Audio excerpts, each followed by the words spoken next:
right, everyone, welcome back to a Grit Daily Startup Show. I'll be your host today, again, Jordan French, and I'm excited to talk AI, some acquisitions that might have happened leading up to his current company, Flossy, and that's Miles Beckett. Miles, welcome to the show. Awesome. Thanks for having me, Jordan. Appreciate it. Yeah, of course. And just so everyone knows where you are, because there's always an email that gets lobbed in and everyone asks, where are you calling in from today, Miles? I'm in my house in Brentwood, Los Angeles. Affected by the fires or Yeah, spared? so we're okay. We are right on the edge. We live in Mandeville Canyon, so we were kind of the dividing line. And yeah, definitely have a lot of friends, unfortunately, that lost their homes. A lot of parents at my kids' school. For us, it's back to normal. We had a couple weeks of sheer terror, but for other people, they're navigating the financing and insurance and rebuilding process. Fortunately, it seems like things are moving along pretty well, which is positive. Yeah, and really, we appreciate that update too, and sort of the personal kind of touch and personal note there. It helps us all also sort of understand kind of like who you are and how you think, about these things, especially if you're affected by something like that, which we track here. It is news after all.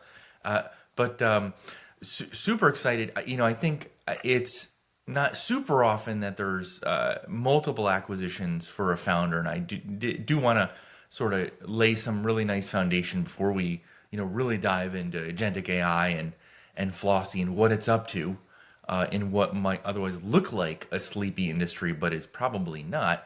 But just some of the background. Two exits under your belt, Miles. If you could just lay that some of that foundation and give us some of your background starting with I think medical school. We have a doctor with us today, everyone. Yeah, so I basically, made my parents proud and went to medical school coming out of college. I was at UC San Diego, and I then went to a plastic surgery residency program.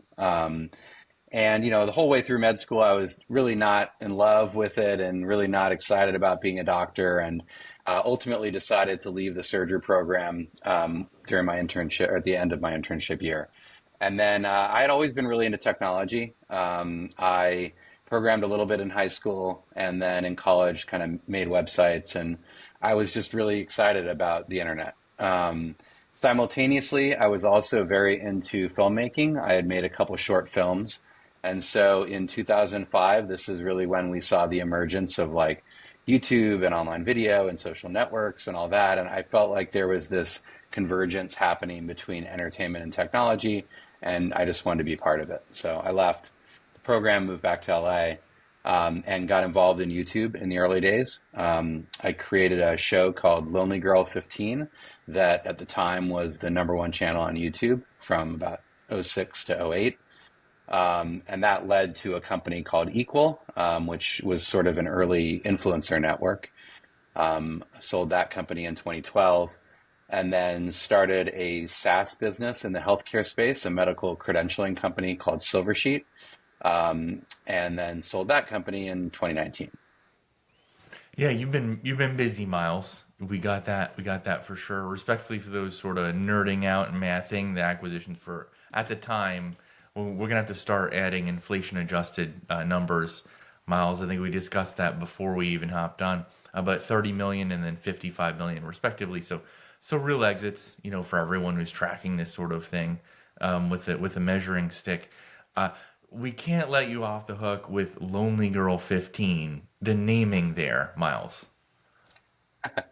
Well, I was trying to come up with a name that people would click on YouTube. I mean, I guess I was the original growth hacker. It's funny. I've talked to some YouTubers, present day people that are really, really big on YouTube, and it's interesting because a lot of the stuff we used to talk about in the very early days around optimizing the title and the thumbnail for clicks and trying to get people to retain and continue watching. Watch time was less of an issue then, but it's all kind of the same. And so I was definitely like, people will click on this. Yeah, good for you. I don't think anyone will fault you for that. We've seen a lot of data on, really every social platform where let's just call it that spin seems to be effective, especially early on. And we've seen some people dox themselves later for the same. And fairly, I'd say actually you did here too. You admit your tie to it, and everyone knows Yeah. it's a public thing that you're related to that handle. But yeah, jumping into the sort of the meat and potatoes here. So Flossy, you got a couple exits. They seem significant. Flossy was next, but why not? Why not just stop there, Miles? It seems that you probably, hopefully, have the resources, that you'd need to live a good life. Why bother to dive back into entrepreneurship? I mean, my wife asked me this a lot. I think the answer is I don't know what else to do. I have done a fair amount of investing, done a bit of angel investing, and my current co-founder at Flossy, who was with me at Silver Sheet for most of the run there, we've done a bunch of investing together. We've done some SPVs. We talked about maybe starting a venture fund. This was like 4 or 5 years ago. Um, investing is okay. I think I don't, I like, I'm sort of a control freak, I guess, ultimately, and I like being able to have impact on the thing that I am doing. And investing has felt it's like, you're 1 degree removed. I mean, is the reality. And like the companies that need the best companies need the least amount of your help, and the ones you need to help the most probably won't even deliver the best return, but you do it to try to help the founders. And so, yeah, I just like building stuff. I mean, I guess if I were to say who am I at my core, I'm a artist or I'm a creative. I like making stuff. So I think that starting companies is sort of an expression of that. Yeah, this isn't your first rodeo on that answer. You said you have to answer to your wife on that. I assume it's a slightly different answer, but probably packaged in the same way. Is that a fair take, Miles? Yeah, well, she's basically like, why do we have to keep doing this startup thing? But like it's up and down. I think that's the challenge with these companies is that they are a roller coaster. And you do your best as a founder to manage your emotions and try to, celebrate the wins and not get too beat down by the losses or the problems, and but also try to learn from them and pivot as you go. But the benefit is number one, you have control, you have autonomy, you're expressing a vision, you get to build and work with a team. Um, and obviously there's asymmetric upside where you can get to good exits like Equal and Silver Sheet, which has brought me a lot of financial means, and I live in a nice house. My kids go to private school, like we have a nice life. And then there's also really big exits that you can get to, and not that I'm really driven by money, but I think it is nice to know that your potential is uncapped. I think for me, the challenge of just like a job would be, well, I know I'm making 200K a year or 500K a year or whatever it is, and maybe there's a 10% bonus or something. Yeah, certainly. It's almost this, and we've heard this before, a bit of like a gamification of it, right? It's not necessarily about Yeah, chasing a bag or some certain amount of money, but that I've heard this from, for example, Gatsby's founders after a similar maybe $50 million exit. Their next company, they said they wanted to add a zero, and perhaps that's something that resonates with you, um, sure. and plenty of other founders with again more than one exit. That was sequentially also, Miles. They seem to become larger numbers anyway. That might be an artifact of that type of thinking or paradigm that you're in. Yeah, I mean, I think you're right. There's a little bit of inflation. Obviously, like startup land went crazy from like 2019 to 2021 or something, and in general, it's everything's inflating in general. But um, yeah, I think there's that. I think that you have more experience. You're a bit more targeted in your approach. You pick markets better. You pivot products better. I think I've been more aggressive with pivoting Flossy along the way. Um, yeah, and picking the right wave to be on. So I think all those things contribute to bigger outcomes. Potentially knowing acquirers more, although for me at least, I've sort of switched industries. So it's sort of been learning that landscape has been new each time. Yeah, and that's something to dive into as well. And I think we'll just do it at this juncture. So speaking of the roller coaster that you mentioned earlier, just maybe at a higher level before we kind of dive into Flossy and some of the specifics there. Where are we? If you could share, Miles, in the sort of AI life cycle, perhaps even within this sort of agentic AI life cycle. At this point, I think everyone's at least reasonably initiated on sort of like broadly what's going on. Probably everyone's more and more confused about where we are and what's going on. The more they read and learn. But your take, Miles. Yeah, I mean, look, we're definitely in like an AI hype bubble for sure. I think that it is a sustaining bubble, meaning that I think that the reality will sequentially catch up with the hype. Um, you know, I believe deeply and passionately about AI technology, specifically the latest wave of generative AI and large language models or LLMs. Otherwise, I wouldn't be doing it. But I think that on the one hand, lots of people are claiming that it can just do everything, right? There's like, I mean, starting at the top with OpenAI constantly talking about AGI, artificial general intelligence and super intelligence. And, personally, I don't think any of that's true anytime soon. Like when you actually are working daily with LLMs, on the one hand, they're really, really dumb and really, really error prone and simple minded. But on the other hand, they are extraordinarily powerful. And with other technology built around it, they are, a step function and I think a huge innovation leap. So I guess maybe what I would describe it as is like, I think the short term implications, meaning 6 to 12 months, are overhyped, and the midterm implications and long term implications are like underhyped. And I think we're going to see huge structural changes to labor markets over a 3 to 5 year period. But I don't think we're going to see true like AGI or super intelligence, certainly within that period. Probably a good thing, at least certainly for the Yeah, cohorts that's confused about we're still going to be around. yeah, robot overlords taking over. We have some room to breathe, or at least we'll make it. We'll make it to the end of this episode. Right. That I think we can bank on, Miles. In terms of just drilling down just a bit further, and where both startups and then perhaps even scale ups at this point, 'cause some are doing pretty well, making real revenue, post revenue and so on in the AI space. Uh, is this a classic gold rush also? That's part of what you described as we're in a hype bubble, and are there perhaps like too many sort of entrants at this juncture, or still early or too early to tell, Miles? Yeah, I think it's definitely a gold rush or like, a land grab. I think that there's tons of entrants. It's very competitive. Um, and I think that if, you put on like an investor hat, that's, I think, the challenge. All my VC friends, and when I think about just investing in general, like it's a little hard to pick winners.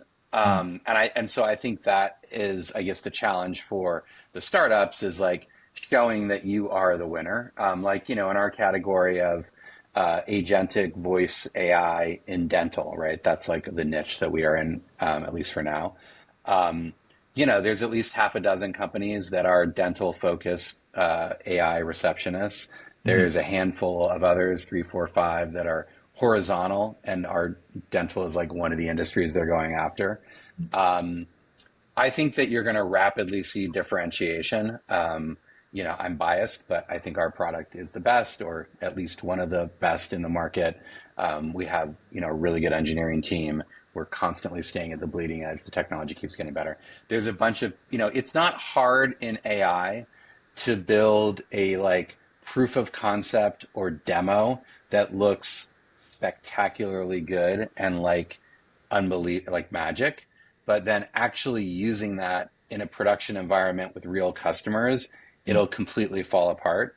And getting from that production or that prototype like demo to a actual production product that really delivers value for a customer is actually really hard.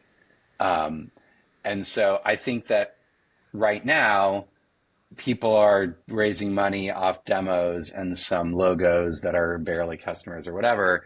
Mhm. And I think over the next 6, 12, 24 months, you'll see some real leaders pull away in each category. Yeah, that also, yeah, feels familiar, not just in, certainly AI, right, or like new tech, but sort of almost anything innovative, which is probably a good thing. Probably a good thing that it feels similar. I do think there's an important question here, just backing up slightly, which is, how you chose it. I was listening. I think we all were listening earlier in this episode, and you mentioned that, over time, perhaps with each company that you found, you get a little bit better at, I'll use this word prospecting, kind of like where to start, perhaps where to start tiling the floor. And, you also mentioned, pivoting, but to put our cards on the table, right? Like the dental space seems kind of boring. It seems to lend itself to perhaps lower multiples. Maybe in the short run, perhaps only. Maybe in the long run, maybe it's a leverage or lateral play, right? Like there's a lot more trade, so to speak, if we can call dentistry a trade. Seemingly the same agentic AI could service HVAC companies, for example. But how did you start there? Let's unpack that, Miles. Yeah, dental is a pretty big market overall. It's second largest healthcare industry in the U.S. It's multiple tens and billions of dollars of spend. Like it's very very big. And if you look at like what we're charging clinics, there's like 130,000 dental clinics in the US. So the market opportunity is definitely there for to support a company with, 100 million, 200 million, 300 million of revenue easy. I mean, I think you can get to $1 billion revenue company just in dental as well. So you can get pretty big in dental. Um, I do think there is the potential to go outside of dental. I think we have to see how it plays out. At least for right now, the agent products, I think, work way better when you are pretty niche focused. We use several of the LLMs on our back end for both converting audio into text, for processing that text, for converting it back into speech. And there's a whole complex layer around both integrating with practice management software for that is dental specific in our industry, dealing with scheduling logic, which is fairly complex, and then dealing with all of the specifics of a phone call. Like, a dental call is different than a ophthalmologist call or a orthopedic surgeon phone call. The types of questions that are asked, scheduling blocks, the path of different visits you might have to follow, the diagnoses, like that level of nuance. If you think about AI and you're like, oh, it's just like a person, these are magic, Mhm. then you forget all the complexity. But when you really dive into it and you realize, oh no, like you think like a computer, it is still a computer. You have to outline every step basically. So um, our receptionist works great in dental, and we've found that the horizontal players in the space are terrible. Like they really are useless products effectively. Um, so I think you really have to go vertical. Now, what I do think is over time, I think that some of these verticalization challenges will become easier and easier to solve. And I think there is the potential to, at some point, move beyond a niche into other niches, but it'll basically be like a sequential vertical approach that may get easier and easier to do, if that makes sense. Yeah, I think so. I think it's also a paradigm we understand. It sounds like the granularity, right, of the so-called like conversation is it's so detailed. Right. It's important. You described it, nuanced, and then I think almost equally, right, what we're hearing, and I'll repeat it back to you, so make sure we all have it right. This sort of transferability of maybe a given, code or like script or there might be other terminology, and just tell us what that is for sure, that you use to describe that interaction, Miles. It's relatively low. It's relatively low, like Yeah. that you describe for an ophthalmologist, even, which would seem somewhat, somewhat similar. And in other words, hey, get good at something really specific, aim to dominate or have a good size share of that market before you move on. And part of that, it sounds like, for those who are a little less than initiated, the dental market's a massive one. There's plenty. And if you're looking at, sounds like you said, a six to maybe even a dozen players, you divide up those 130,000 even equally, which isn't what would happen. It's usually winner take most.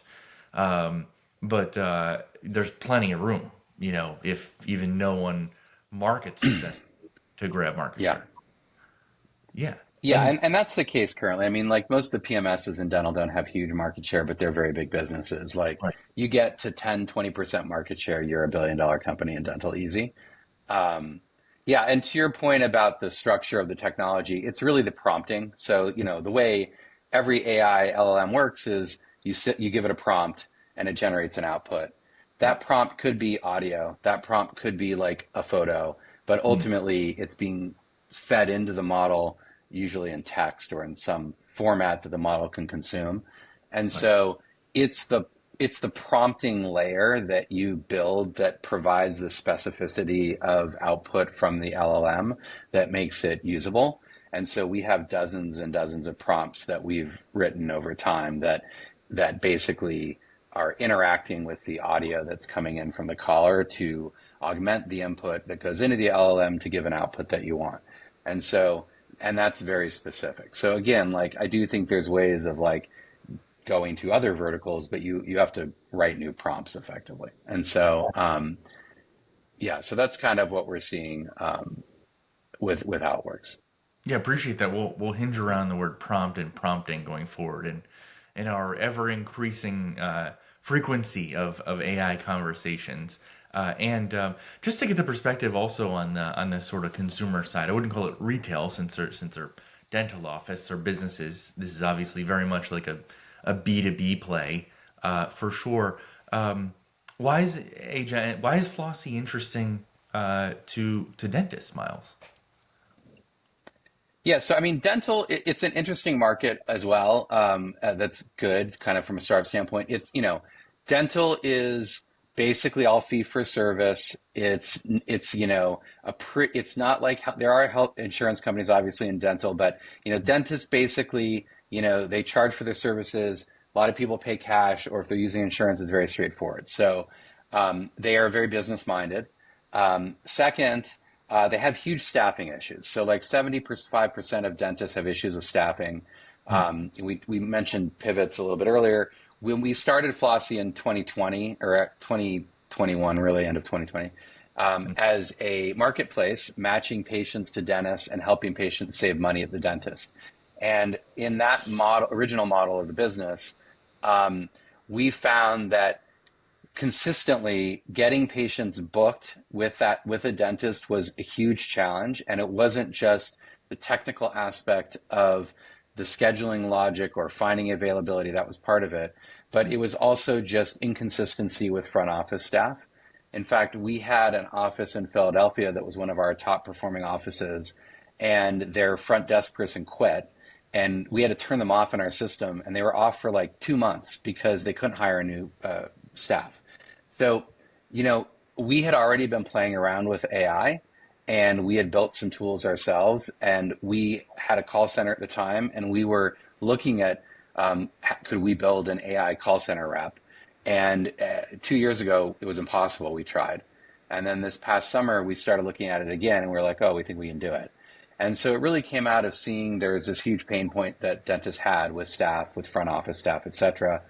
And the front desk that answers the phone calls, that's really the lifeblood of a dental practice because patient bookings equals revenue for them. Right. Yeah. Yeah. Certainly. Um, Probably somewhat predictable that that dentist's office would be plagued by kind of personnel issues. And to repeat this back to you broadly, Miles, it sounds like this is a specific use case where machine is better than your sort of average person, or let's say average receptionist, taking those bookings. And it sounds like consistency is really the underlying factor there. Is that right, Miles? Yeah, and I would say two things. So even with front office staff, they miss tons of phone calls. So nights and weekends, they don't have somebody working. Some offices will have offshore call answering, but it's very few do that because it's expensive. So those calls are going to voicemail. And then during the day, oftentimes the front desk person is checking somebody in or checking them out or doing something, they miss the call. That goes to voicemail as well. At least call it 20-30% of calls, sometimes more, but call it about 20-30% during the day, are going to voicemail. So comparing Fiona to voicemail, which is really the primary initial use case, she crushes it, right? Like the hang up rate when a person hits voicemail is 80%. And Hmm. then when they leave a message, if you don't call them back within an hour, your chance of booking them goes to zero. So for nights and weekends, those voicemail calls are effectively dead. And for daytime overflow, unless they're really on top of it, those bookings aren't occurring either. And so for Fiona, she answers 100% of calls. The hang up rate is like under 20%, so it's the inverse. And she's booking people currently at about a 35% rate, which is about the industry average for a receptionist. And that'll get better and better over time. So crushes voicemail, and then to your point, yeah, for when she is like kind of a human replacement, which is happening a little bit, she's the first point of contact. Um, that is like more consistent and also quicker calls. So the average call with a human to get to a booking is about 8 minutes, and with Fiona, it's about 3 minutes, 4 minutes. So it's about half the time as well. Interesting data point there. Yeah, fascinating. So, look, typically, naturally, it would make sense to Miles to ask you about sort of cost saving, but a careful listen here. Bookings are up, right? If you sort of Oh, it's like revenues are higher, right? When the yeah. I mean, the it's actually more of a revenue pitch than a cost savings pitch. Like literally in a single booking, mm, you will pay for the cost of Fiona for the month. So the payback for the practice is almost instantaneous. Like within the first day, they probably, unless they're pretty low volume, they'll get a booking that they wouldn't have otherwise gotten. I think so. I think actually the near term pitch and then will stay this way is increased revenue from increased bookings. The longer term pitch, I think there will be cost savings from probably not the individual practices because the front desk person's still going to be there to do other stuff. But number mm, one, they can do more other stuff. So for places that do have more volume where they were going to hire somebody also to answer phones, they won't have to. And then for places that are running call centers, they probably won't need their call centers anymore. yeah, and just curious because nights and weekends, it sounds like a big deal. What percentage of calls, if and I'm putting you on the spot here, but and I won't Uh, hold your feet to the fire, but could you hazard a guess on like what percentage of calls do come in looking to book on nighttime when it's somewhat absurd, right, to have personnel available. Weekends the same, which by the way to yeah. me seems really believable that happens. I totally believe that one. Any data point, just out of curiosity? That stat, I don't know the actual stat off the top of my head. I'm trying to think about some conversations we had internally. It's probably around 30%. That's my spidey sense. It's pretty high. Yeah, yeah, More more than you would think on first blush, although it kind of makes sense. People are at work during the day, and right. so, they call after work or they call on the weekend or, and it's funny because dental has not caught up to other industries in the sense that very few dentists are available to work extended, afternoon or evening hours. They're usually gone at 5 Fair point. or on weekends. But there are a handful of dental practices that have built little groups where their whole value prop is we stay till 7 p.m. and we're open on Saturdays. And I think we'll start to see more of that over time. It's just been kind of slow. Yeah, yeah, definitely. And look at this juncture, right? We've got it looks like a hot ticket item, right? Like we understand what this does. It's relatively straightforward. I mean, the audience hasn't seen a demo, but we're hooked. Like we get the value proposition. We've unpacked that. I think everyone understands who you are. I mean, it helps when there's background and you've got the resume and whatever else. But it leaves us, why doesn't everyone just sign up like today? That's in dental, Miles. I mean, they kind of are. Like, it's going very well. So we built this product in the fall. And one thing I should say too is we're actually using AI ourselves as part of our development process. So I'm sure you've seen like Cursor and Windsurf and Bolt and Lovable and V0, and there's all these code augmentation or like AI agent coding tools. So we actually use Windsurf right now. Mhm. So we built like our product in 45 days. It was Mhm. kind of a rough version, but we went into a closed beta with a couple practices. And then within about 30 days of that, it got really good. So we kind of came out of that closed beta at the beginning of March. So we've only really been in market for barely 2 months now. We Mhm. already have, six figures of ARR signed. We have pilots at locations that represent seven figures of ARR plus. Like, it's growing very fast, particularly for like a B2B SaaS, and particularly in like a healthcare type industry where it's notoriously slow. Mhm. Um, but there's a ton of interest. I mean, we went to a big DSO conference, which is like companies that run lots of practices, dental service organization. Mhm. And we spoke to like 35 DSOs. We're talking to one of the biggest ones in the country right now. We've had multiple meetings with them. And so it is going fast. Now there's a process, and I would say that the individual practices, some of them are quick to adopt. The smaller DSOs, 6 locations, 10 locations, they're signing up fully, and there's sort of a staged rollout plan with them. The bigger ones are doing pilots, and then if the pilots go well, they're gonna, they'll sign up for their full scope.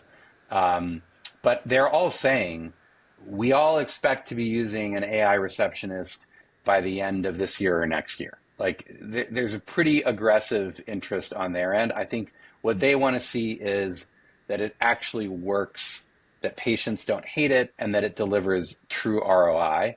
And so that's why, like what I was saying earlier, I think there's a lot of companies that aren't going to show that, frankly. But we already have, and so I think knock on wood, I think we'll do well. Yeah, in some ways, the competition might be nearly irrelevant, at least in this space, given the structure, the size, and that sort of thing. I think what's what's most interesting is your take. As a marketer, we have the background from you on Equal. How do you market something like this? You shared that you went to a DSO trade show, sort of more broadly, a lot of us out there, different industries, even nothing related to AI, are always sort of looking for interesting ways to unpack how they go B2B. Um, what's working? Yeah, I mean, dental's old school. So, and we saw this with my last business, Silver Sheet. That was a SaaS credentialing product that kind of verified doctors' backgrounds. It's like a super background check for doctors. And we were focused on the surgery center space. And so, we went to conferences every year, and that worked really well for us. We also did traditional kind of outbound cold email, cold calling. So at Flossy, sort similar conferences for sure. That's already been productive. We're going to keep doing those. Um, we aren't really actually doing outbound really much right now because we had a pretty strong network already from the dental offices we were working with in the original version of the business. We also have had good luck going through the financial sponsors of the DSOs, so the private equity firms that own them. We know a lot of those PE owners. And then channel partnerships, we're talking to other companies in the space that provide similar related products, and we're working out channel partnership deals with them also. So I think those types of things, um, we're getting a lot of inbound, frankly, from our initial beta users telling people, and I expect to see, I think, more of that. And then we'll see. We probably will end up doing a sort of more traditional outbound, SDR AE kind of model as well. And one artifact that comes up, especially in B2B, is the importance of that email list. Would you promote that? Is that muted here? Where is that relatively sort of in the sort of marketing stack for Flossy? Oh, like to cold, yeah, to the email list to cold reach out to prospects. Is that what you're talking about, or building your own email list? Yeah, the latter building. It sounds like you The got a lat. Okay, nice yeah, convenient leg up from the sort of earlier iteration of the yeah. business. It was really helpful. Do you get that sort of response rate that's pretty typical in B2B, or is it a bit different, and you're relying on other I channels? mean, the relationships that we have with the existing DSOs from the previous iteration of the business, the response rate's like, not 100%, but it's very high because like we literally know either the owners or the VP of ops or whatever. So we're just like, we've been keeping them abreast of what we've been doing. And so that's really high. I think the numbers, I mean, the inbound has been, we've seen really good response from like posting on different social channels, inbound, surprisingly. Um, and I do think building an email list more broadly is powerful. Podcasts, I mean, I randomly did a couple podcasts in the beginning, and we got customers directly from the podcasts. There's actually a fair amount of podcasts in the dental industry, so I'm doing a bunch of those. Um, and so I do think there is also we haven't done this like sort of in a highly structured way, but I think there is a strategy around like doing podcasts, producing content, posting on social channels, driving email capture, and then like kind of warm nurturing that email list. I think that will work, but it'll take a bit more time. Yeah, it's a fair take. Appreciate the nuance and the detail on that. We get a lot of questions on it. We do some of these things ourselves, in our own, in our own industry that's media. So super appreciate your take. I'm getting the flag from our editor. So what I'll do here, Miles, I'll give you the last word. Yeah, I mean, I think there's a lot of opportunity in AI. I would really encourage people to dive in. If you're a consumer, I would use every product. I would play around with things. If you're a founder or interested in starting businesses, I would say look at pain points where if only you could have a person do it, but that person was cheaper. I think that there's a lot of opportunity there as well. Yeah, and for the perhaps maybe not a lot of dentists, that will access this podcast, and they'll be able to listen to it if they do on Spotify or Apple Podcasts. There's also an article version of each episode that gets out in Apple News for all those 135 million Apple News users out there. But everyone knows a dentist. I think, Miles. That's a safe assumption. So for those who, perhaps if they're not a dentist but know a dentist, how can they reach you if they're interested in, sharing a bit more on Flossy? Yeah, they can just go to flossy.com, Flossy.com, or they can follow me on Twitter, M Beckett, on X or Twitter. And the lonely, I believe, lonely girl 15, was that it? That's Yeah, retired. yeah. Lonely That can Girl's retired. Yeah, you can Google it. All the videos are on YouTube. Yeah, appreciate that. All right, flossy.com, everyone out there, share it as you need to. If you know a dentist, if you don't know a dentist, we're probably even more concerned. That's all the time that we have. Until next time, appreciate you joining us, everyone, and Miles, until next time. Thanks. See ya.